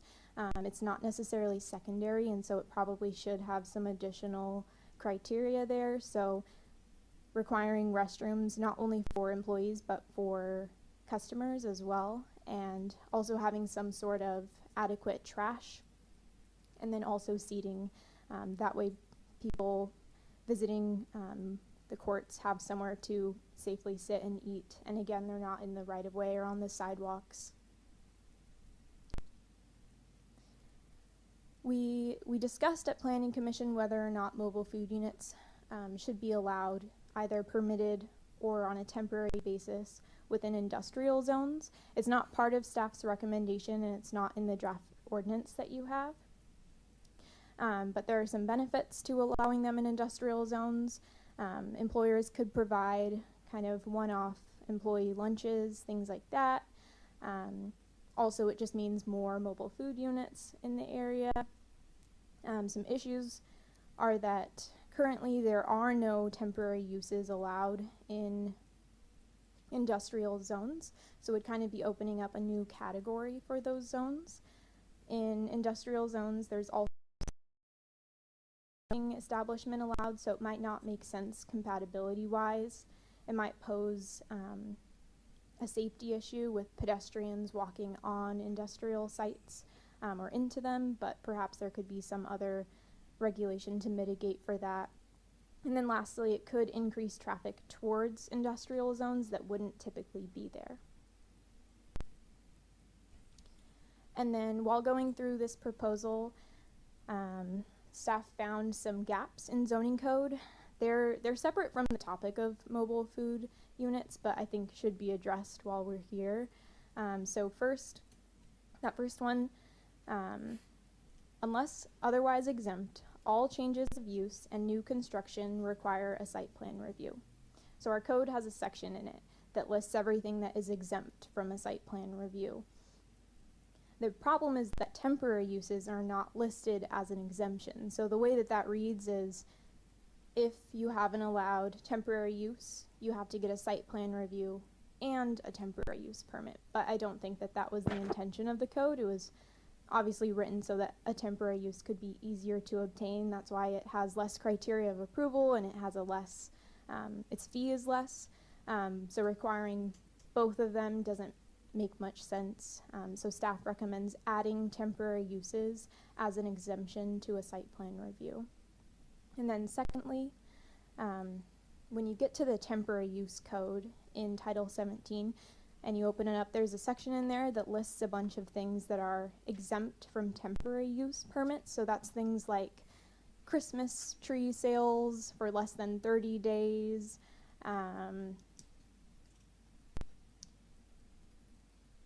fireworks stands for less than 10 days, city-sponsored events that happen on a reoccurring basis, things like that. It says that they are exempt from temporary uses, and the gap there is that they're not established as allowed temporary uses anywhere else in the code. So being exempt from a temporary use permit isn't all that helpful if the use is prohibited in the first place, because in most zones, if a use is not specifically listed as allowed, it's prohibited.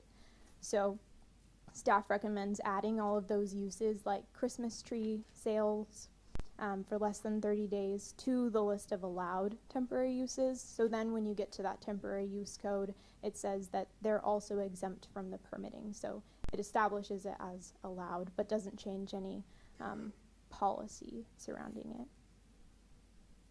And I know that was a lot of information, and I tried to go kind of fast, but do you have any questions? Mr. Burke? Yeah, on the, if you go back to the one on $100 for license. Temporary. Right. How many, in other words, would the ice cream truck come under that? It could. It could? Yeah, I think. And is that $100 each, or is it more than one? Right. I do think there's a difference between, I think when you think of an ice cream truck, it's not necessarily staying at any one site in particular. I don't know if that would be classified more as a mobile vendor. But I know we have had some inquiries from, I think it was a lemonade stand. They were talking about how they wanted to set up at sites, but they wanted to set up at multiple sites. And Travis and I had the discussion that you could probably get a temporary use permit for multiple sites as long as you told us up front and you said these are all the sites I'm going to be at, and then we can review it for these standards. Only charge the $100 one time, but they'd still only get 180 days. And we've already issued these? No. I talked to one of the ones that was driving around my house there, and he just bought a license, he said, for $100, and he can run a ice cream truck and a food cart with that. So I don't know if you just issued one, you might. So he might have gotten a solicitor's or a vendor, a peddler's license, not a land use one. Okay, So so there that'd are be different categories for people who have to go through, especially a police check, because if they're moving from neighborhood to neighborhood, then that's primarily with the police department. And since it's not associated with a specific property, it's not considered a land use issue. Whereas this is more for like, I believe like a good example would be the berry truck that sells berry at the Napa, and it's a temporary use. It's not there year round. But we also have another option for them to do administrative conditional use permits. So depending on what the operation is, they can ask for specific different types of use permits. I was told that the, such as that one you mentioned, can sell them without a permit because he grows the product in the city. So he doesn't have to have a permit. No. And they believe so. Did they get a permit? It's like a business license. If you're doing business within the city, you have to have a business license. Regardless of what you're selling or where it was grown or where it was made. It's business in the city. Okay. Ms. Dowling? So, for the temporary use, it's limited to 180 days. But if they, like the one that's by Napa, like they're here a lot, more than 180 days. Yes. I believe it's 180 days of operation. So Okay. they may be out there for 2 months during raspberry season, then they might come back 2 months for strawberry season. Not the berry stand, the actual, there's a food cart over there. The one that's in Lewis River Behind their shop. Motors that used to have. Yes. So there's an actual Behind food. Nameless Autos. I believe they have an administrative conditional use permit. Okay, so it's a different permit. Yes. So, can there be single food cart, like food trucks, that aren't two? And that's part of the reason why Maylene went through this effort and wrote the ordinance, because there are so many ways that you could define this. We were never really giving anybody the same direction. So what you have before you is a clear direction on how we would handle this. And another example that came up, and that is there's a ton of food vendors out there during Planters Day. But Right. that's a special event permit. Right. So But I mean, we do have one theoretically- that is operating quite a bit. Yes. Like, it has been for Like the one at 100 Davidson, it's operating under the city's special use permit. But he's not there anymore, right? We got, I don't know about that. You might Okay. need to ask Riley about that. they're gone now, He's right? still there. We gave him a notice this last week. Oh, okay. A 30-day notice. They were under a special use permit because, again, we didn't have anything like this is clearly descriptive and written up and says, hey, this is what our ordinances are. And that's what this is trying to do. But we do have one that has been here for quite a while over there by themselves. Behind Napa at the We're not just at the gonna no kick them name, out of town, yeah, the right? the old Lewis River Motors. But we're not just kicking them out of town, right? No, this is making it more allowed. So it wouldn't change anything that was previously approved. It's just giving staff and developers a more clear and concise path forward, because now we're having people come in and we kind of have to operate in this gray area where it depends on how they're proposing it and in what capacity they want to be there. And is there any forward move with that property that was looking at possibly? Yes, so I think you're talking about the food cart pod, or in this Yes. case, it would be a court Yes. that would be next to the city's parking lot Yes. on Davidson Avenue. Yes. So they attended both the previous council session where we discussed this and the planning commission, and they are in support of this code because they feel it gives them a clear path forward, plus it would allow for clear rules for competition. And they are still looking to move forward with their plan? That's correct. Okay, perfect. No, Melissa, he stood up at actually the planning commission and said that he is supportive of this. Okay, perfect. So I would throw a caveat though. It goes back to the planning commission said multiple was 3 or more, when staff said 2 or more. I kind of agree with the 2 or more, and also this individual thought 2 or more for multiple. That's the only discrepancy, but again, nothing major. Mr. Burke has a question. Yeah, I was told the one on No Name, which is the old Lewis River Motors, was there because it was on private property.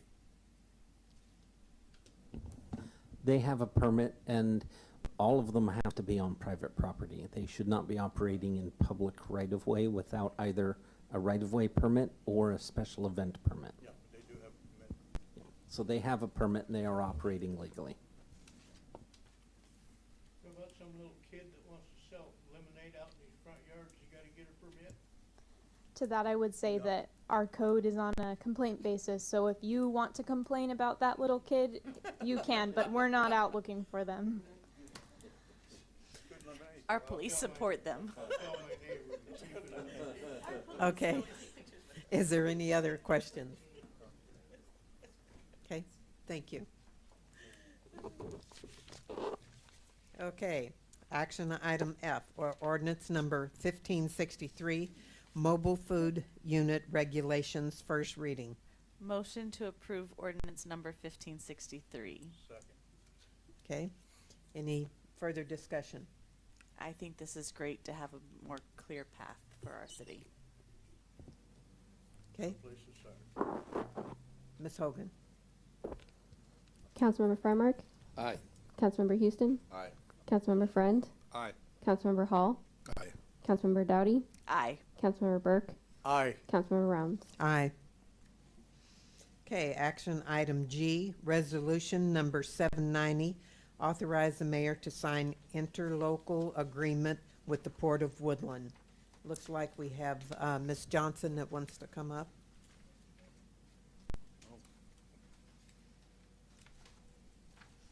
Yeah, my understanding is that this is something where the port would do a review of what needs to be done to that building, and usually at their cost.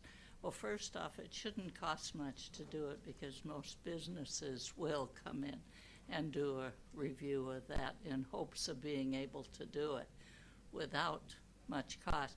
But the only reason I can see the port would want to do it is if they would then, if they thought it was feasible to buy it. And I am opposed with one government entity selling something to another government entity, because usually what happens is the government entity that purchases it has the cost of the purchase plus the cost of reservation, and that usually means increase in taxes. And I think that we can be taxed to death if we keep doing things like that. Also, I've never known the government entity that sells the property reduces their taxes to compensate for the increase in taxes on the other side. I think the best use of that is if we could get kind of a guesstimate and hopefully sell it to a private person, where you're getting the funds that the city may want because they're not using that building, but not selling it to another government entity which just is still on the taxpayer's back. It could be a long time ago when we were looking at revitalizing Woodland. That's when it was still being used. They were looking at that would make a nice restaurant, especially up on top with the view of the lake and everything. So I think there are uses for it. If it costs too much to renovate, then it might be something that you tear down and sell the vacant land. But none of this, I think, should be sold from one government entity to another. It would be better to get it out into private ownership. And I think the way this is being proposed is just a kind of a backdoor approach of wanting to purchase the property. Okay, thank you. Anyone else? Mr. Hall? Yeah, I have a question that I don't know if the port has answered this, but I think it's my understanding that the port has taxing authority. So if they were to acquire this, as Mrs. Johnson just suggested, if they were to acquire it, they could then renovate it or revitalize it or whatever they are going to do and pass that tax burden on to the people and businesses of Woodland. I can see this thing. I mean, it looks innocuous on the surface, but it's like a Trojan horse. When you open it up, there might be several $1 million worth of taxes that lands on the back of the taxpayers, which I would be clearly opposed to. I think that's not, our job is to protect the people of Woodland, not to put a bunch of taxes on their back for a specific building. I just, and I kind of don't like getting involved with this at all. I feel like we should not go down this road. The port's the wrong entity. I agree with what Mr. Johnson said about getting a private sector buyer if we want to sell it. Okay. Anyone else? Mr. Burke? When I was on the Downtown Revitalization Committee, there was talk about it, to knock the building down, put a parking lot there temporarily, and put our future, because we want to keep the government services in the city of Woodland and build a new city hall to replace being everywhere we're at. That's the only way I can look at it. Mr. Freimark? Yeah, I agree with Terry. I'm kind of generally opposed from one governmental taxing agency to sell to another, because that's just passing the buck of taxes around. I'd rather take a clean break and do something outside of governmental activity. That's a good point, Terry. Anyone else? I'll make a motion to. I'd like to, oh, sorry. Just a moment. Ms. Dowdy, did you have something? Well, I'll let the mayor speak first. Okay. Mr. Mayor?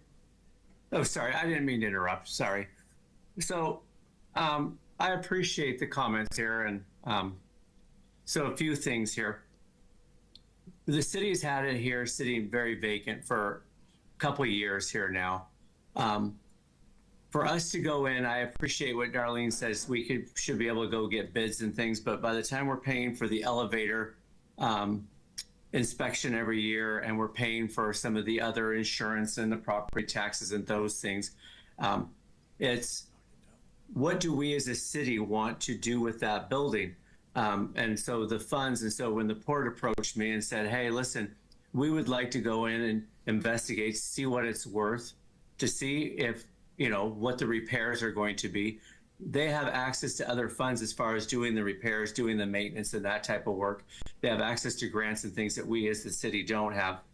I, you know, was very ecstatic about it. I look at it as, hey, if somebody else can tell us the repairs and the maintenance and the upkeep of what it's going to take to do to that building, have at her. And that's why I put on here, this does not put us into a contractual agreement to sell that building with them at all.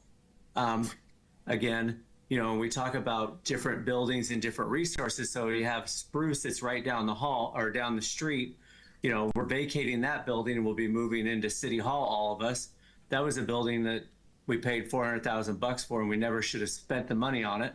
Unfortunately, we did, and we're stuck with that $400,000 bill and that mortgage that we pay every month on it.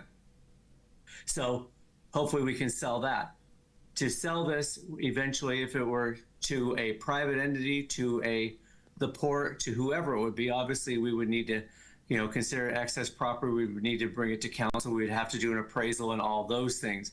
And so that's why I think just in the first step, if we have somebody that wants to step forward and say, hey, we're willing to spend the money to find out what it's going to cost, I was on board. It saves us as a city money that we can use our resources and our funds for differently. That's where this came about. Ms. Downey. Well, I was going to say that, you know, the mayor and I had a long discussion about this because I kind of felt along the lines of where you guys were before having this discussion. But after having the discussion and kind of feeling like I want the building, I think it's a great spot where I'm not ready for the city to get rid of that building at all.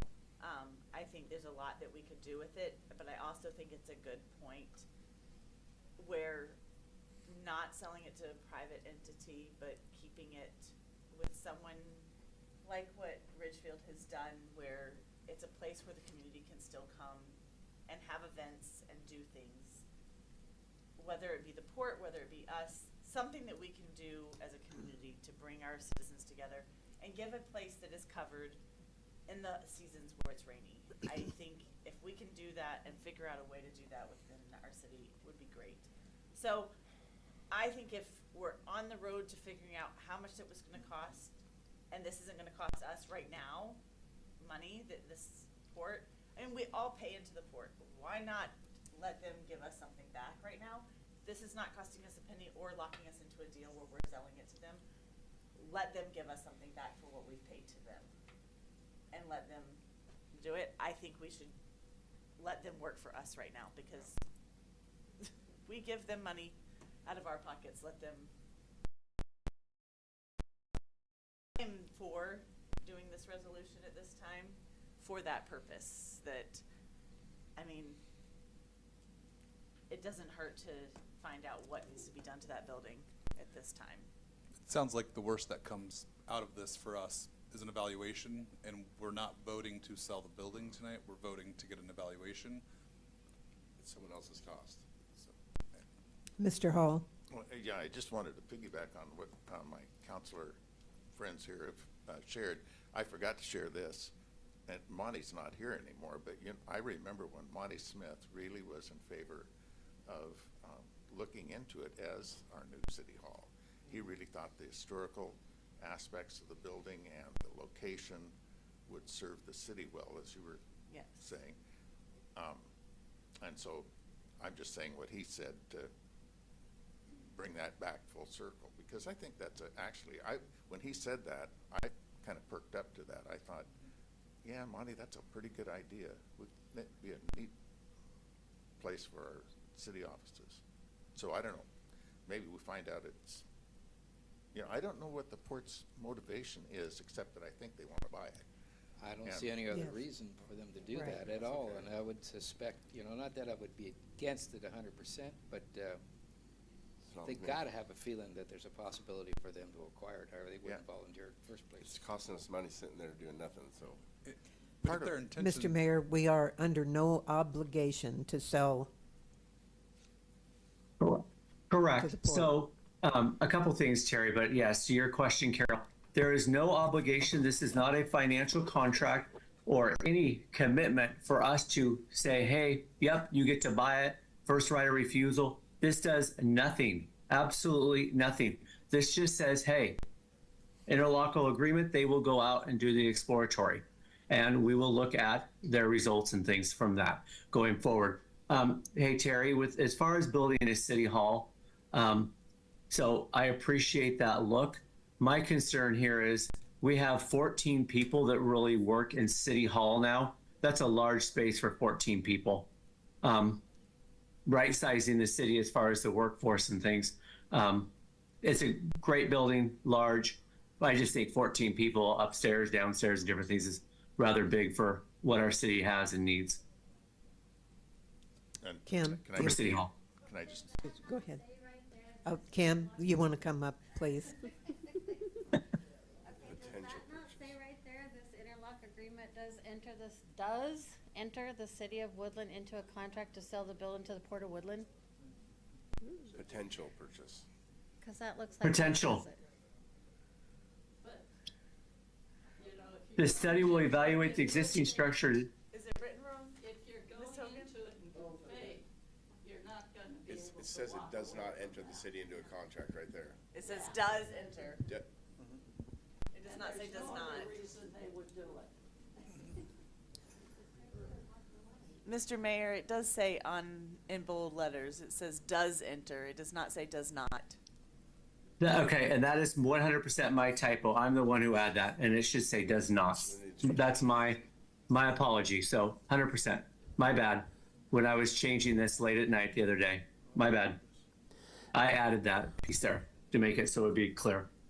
So we need to amend that? So do we amend that? Or do we need to scrap it until next I meeting? maybe scrap it until the next meeting. So that's just a summary report. So you're not voting on the summary report, you're voting on the resolution. So if Travis, you want to scroll up to the resolution, and that's what you're really voting on. can I just respond to one thing? Mr. Hall, go ahead. Yeah, Your Honor, I'm hearing what you're saying. The one thing that happens as I think about how this would work, the port's gonna look at all the worst possible things that could possibly be wrong. Their goal would be to make it as bad as possible, so either buy it cheap or that they could qualify for a revitalization program that they could then tax the people to restore. You know, they don't have any motivation to necessarily get us an accurate information about that property. That's what bothers me about it. But if nothing's binding, it Just a gives, minute, okay. if nothing's binding, it gives us that information also that we can use to go the other direction, as long as we're not locked into a contract with them. So why not let them do all the research on it, and then we can use that information also to go the other direction if we like. The only thing he's thinking is that they're gonna have their people downgraded as much as possible. Oh, yeah, which is fine. So- We don't have to sell it as much as they Right. downgrade it. You still don't have to sell it, is what the mayor's saying, that we're not locked into anything. If that's the case, then there shouldn't be any harm in them doing their, as long as we don't have to enter into an agreement, you know. Mr. Burke, did you have something? No, Okay. I was. Mr. Hall? Yeah, just one final comment. I just want everybody who looks at this before we enter into it to understand that this really is a sort of a Trojan horse. I think it really is. That's what it is. Just a minute. So, but, you know, if the council wants to do it, just to get that information, I'm just saying, I don't think the information's gonna be very accurate or very, well,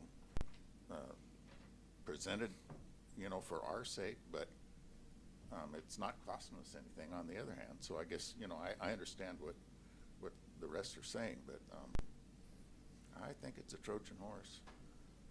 Hey, Mr. Carol, Burke? can I chime in when Yes. when it gets around my turn? Okay, Mr. Burke, do you have something? I want a motion to table this the next meeting. Okay, Mr. Mayor, he's wanting to table it till the next meeting. Do you have a second on that then before I speak? I'll second that. Okay, it's been seconded. Go ahead. So Jennifer Raking is also on here and wants to speak. So I guess I'm disappointed to hear that we think the port would lowball us and do those things. I hope our community doesn't think of that as us as city elected officials and as a city. They think that we would lowball or do something disingenuous to our community. The port partnering with the city, partnering with the other communities, I would hope would always have the city of Woodland and our community at best interests and not be out for their own selves. With that, and moving this back, I would ask the city councilors to come with ideas and what they, would like to do, and what kind of funding and what kind of spending they would like to do. I mean, so push it on the city councilors on that, because again, I think we need to be diligent with our, not just pay for property taxes on a building that's sitting vacant. We have to vote on this Point of order, we got a. But we still, we got a we're, motion. we're in discussion right now, so if there's any more discussion before we vote on the motion On the to table? table. You sure about that? But I don't didn't, I have said, my- I want a didn't bring motion to my book approve it today. before he tabled it. Pardon? I said earlier that I want to make a motion to approve it before he. The only thing is, I think we need to ask the attorney, I think so table, too. we- We're, She's on would it. you look at the, did he? He did. Okay. So I didn't hear him say that. I was No, hearing all the we- comments that were being spoken Okay. about, because there was a lot of chatter of people talking over each other. So Okay. if that was the case, I did not record or hear Okay. that. So All right. what does council And there like was to do? no second to that motion either. Yeah, there was. I wasn't aware there was a Okay, first. okay, all So right. we own it. Okay, so there is a motion on the floor to table it, first and second. Any more discussion? Okay, Ms. Hogan? Jennifer Raking Wait. had her hand up for quite a Okay, while, Carol. Okay. Do anything, or can she just go right on? We're in Ms. Keen? Yes, can you? Okay. First off, I would like to state that this actually came from your port commissioners. This is not something that was disingenuous. This was something that as partners that we have wanted to work with the city on a project. The city of Woodland is part of the Port of Woodland, and that is the jewel of our community. We want to see the downtown improved. What we saw was for the port to work with the city, not to lowball, not to create a negative report. This was working in complete partnership. And the fact that you, as a council, are talking so negatively of your partner government agency is appalling. Paul Klein, who you all know, every single one of you knows Paul Klein. There is nothing disingenuous about any three of those commissioners who desperately want to see the downtown be improved, by the commercial district improved. This is why we went into this. The commission has already, in good faith, approved it, this action, because they want to work so closely with the city of Woodland. I do not understand where your misinformation is coming from. Not one person in that room, except for Keith, has been to his port meeting to talk or hear about this. This is not about us using our tax dollars or anything else. This was about a partnership. Whether we buy it or not, we don't even have the revenue to buy it right now. because we have other projects in mind, much like our Austin Point Recreation Plan to open up 100 acres of property for the citizens. This is what the commission desires to do. So please, I ask you, if you have negative thoughts about this, come and talk to your port commissioners. If you have questions about what this project was about, talk to your port commissioners. They are the ones. Bob Weil, Robert D. Rich, and Paul Klein are the ones who, after Planners Days, wanted to see this project move forward. You would get a report in which we would be working directly with your city staff on what could and could not be done in that building, what it would take, because there is questions about that. Why, as a community entity, as a port, would we want to do anything to harm the jewel of the downtown area? This is a report. This does not mean that the city is selling it, and by no means would that even mean that the port would buy it. It gives us all answers to move forward as a joint unit, as partners, in good faith, something that the port has provided to you. Now, if you do not feel that we are working in good faith, we can revoke this offer and you can do what you will with the building. I'm supportive. But I ask that you do not disparage what the commissioners were trying to do in good faith and what they've talked about in their commission meetings, if you have not been there and present. Thank you. Okay. No, Mr. I'm Houston? totally supportive. I think it's great. I mean, I don't know why anyone would vote it down. The port can do great things, so I think we should approve it and let them do their. Still, we have a motion on the Okay, floor. I know we do, but we're still under discussion. Okay, Ms. Dowdy? I don't believe we should push this off. I think we need a decision tonight, and if you don't want to vote it yes, I think that that's fine, but I think there's no reason to push it off. We have the information in front of us, and it's a yes or no. I mean, Yeah. I don't think there's anything that a week or two is gonna change. So, in my opinion, I don't think any of you should vote yes for Tabling it. tabling it. As long as we have the information in front of us, which is incorrect. Okay, We vote? Yeah. okay, let's vote. Oh, Terry did, Yeah, I'm I sorry. just wanted to add one thing, particularly for Jennifer's benefit. I'm all for the Port of Woodland to be successful. I want the Port of Woodland to prosper. It's a good entity and it's a good part of our community. What I don't want to do is create a vehicle by which we add a ton of taxes, maybe millions, onto the backs of our citizens through our action. I think that's the wrong thing to do for people in Woodland. That's my concern. So that's why I would suggest we do buy some time and talk it through further, because I think we have some questions. Mr. Frymark?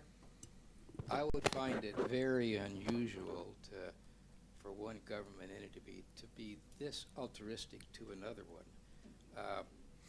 You know, I got 70 years of business experience. I started out as a lemonade kid too, and it's just rare to me. I don't understand their motivation. What's in it for them? Not that I would be against it so much, but like Mr. Hall says, this could be a bit of a Trojan horse, and I have gone down that road too many times.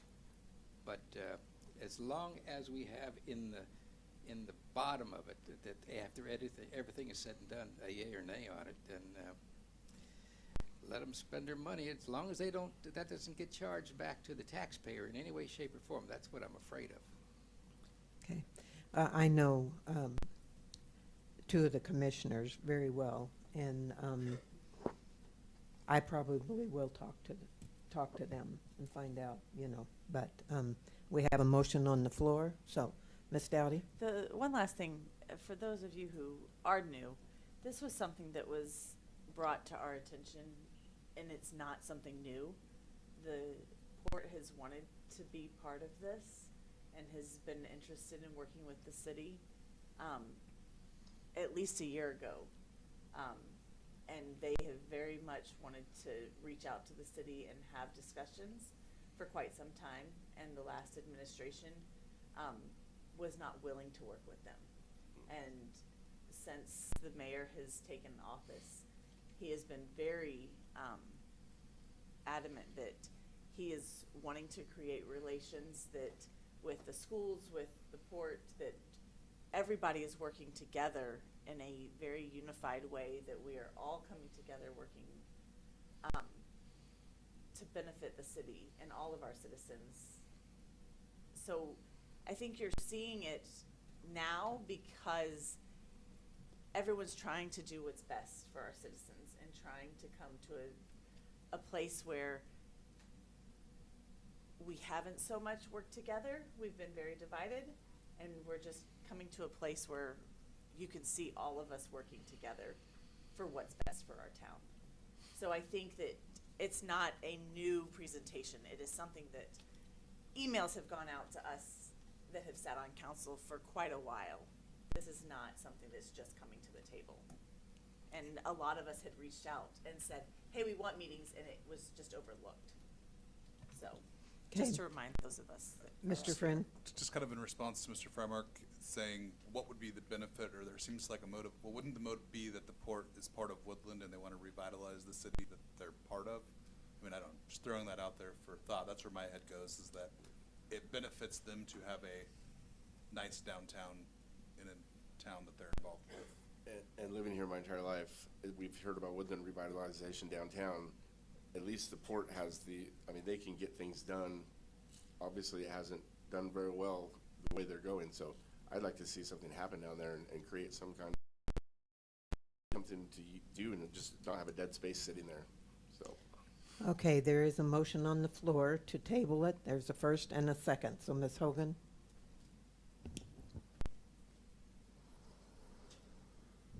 Councilmember Freimark,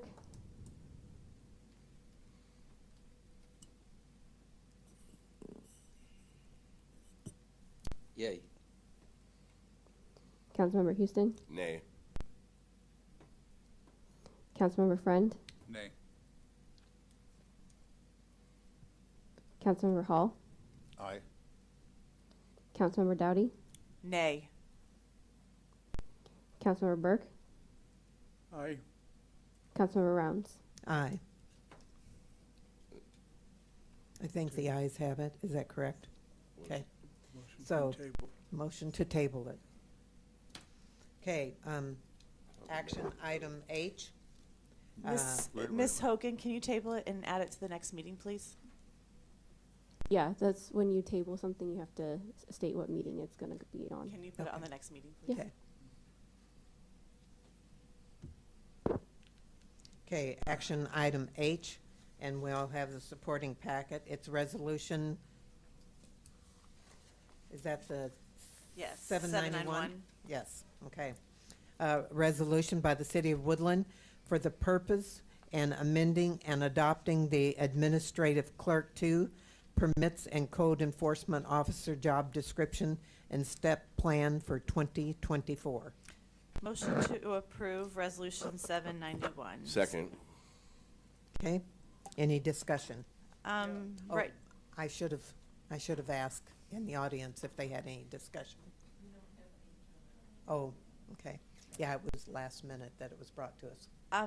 But do you have any discussion?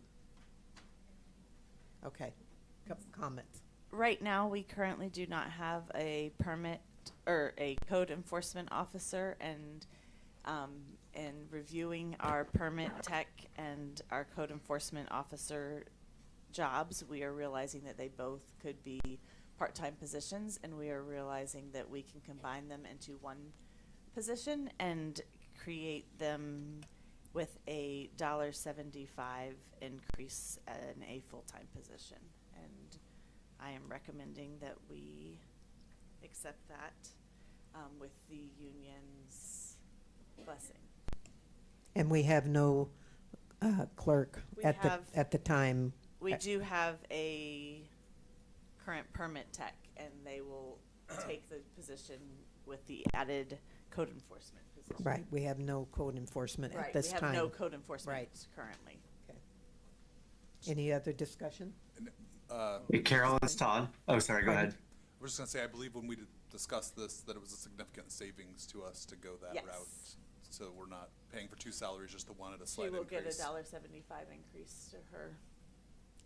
Okay, Mr. Hall. Yeah, we have reviewed this in the HR committee, and this is a makes sense part of the changes that we're making.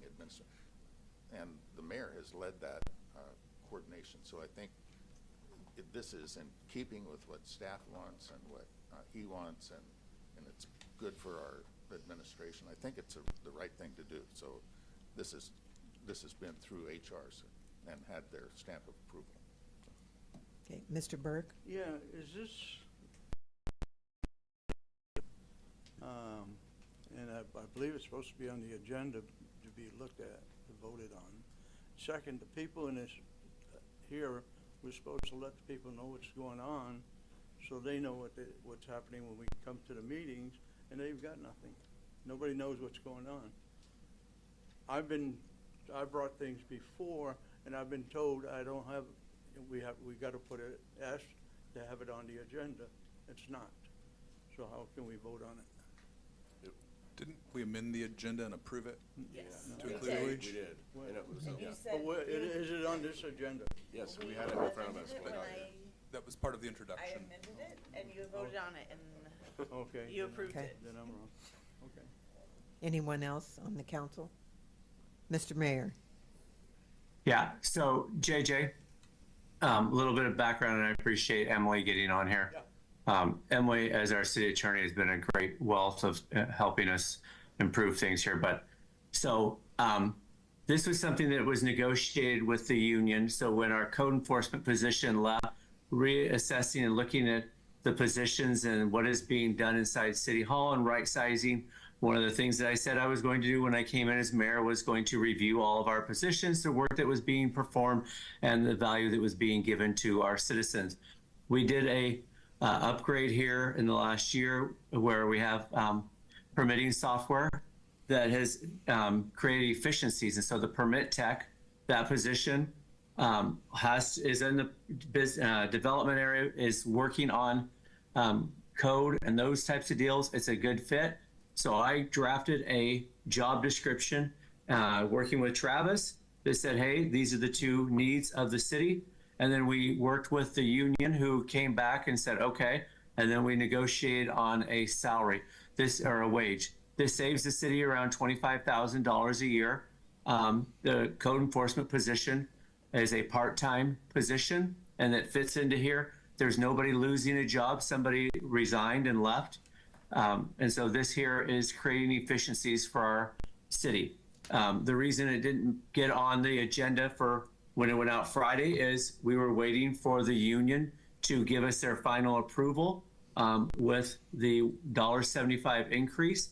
Again, I wanted to be respectful. I didn't want to force this down an employee. I wanted to have the conversation and make sure. And the union came back late Friday night and said, we approve, this is good to go. So rather than waiting 2 weeks to do this, I asked to get it on today as a motion so that we could continue starting tomorrow doing code enforcement. Any other discussion? Ms. Hogan? Councilmember Hall. Aye. Councilmember Dowdy. Aye. Councilmember Freimark. Aye. Councilmember Friend. Aye. Councilmember Houston. Aye. Councilmember Burke. Aye. Councilmember Rounds. Aye. Okay, we're at that time of the meeting. Motion to end meeting? Can I say something Is there a second? before you end it? Can I say something before you end the meeting? Okay. I just want to apologize to Jennifer of the port that I don't think it's right for anyone to put fear into people that the port is going to do something that's going to hurt the city or hurt the citizens. And I wanted to know that they have my support, and I hope other people feel the same way. So. Thank you. Two quick Yes. Due to the traffic issues as of today, I don't know how long this is gonna continue for. The Collins County Sheriff's Office had a traffic unit working through County all the way to Old Pack to try to deter some of that. They were doing several traffic stops. I don't know if it's working. I don't know how long it'll continue, but they're trying. And then tomorrow night is our police national night out. That'll be at Horseshoe Lake by the boat launch. That's from 6 p.m. to 8 p.m. There's gonna be several vendors there. Collins County Sheriff's Office should have their K-9 there as well, and as many police officers as we have available here as well. So that's all. Okay. So everyone attend if you get the opportunity. So the meeting, was there a second to end the meeting? I'll second. Okay. I'm third. All right. All in favor? Aye. Meeting is adjourned.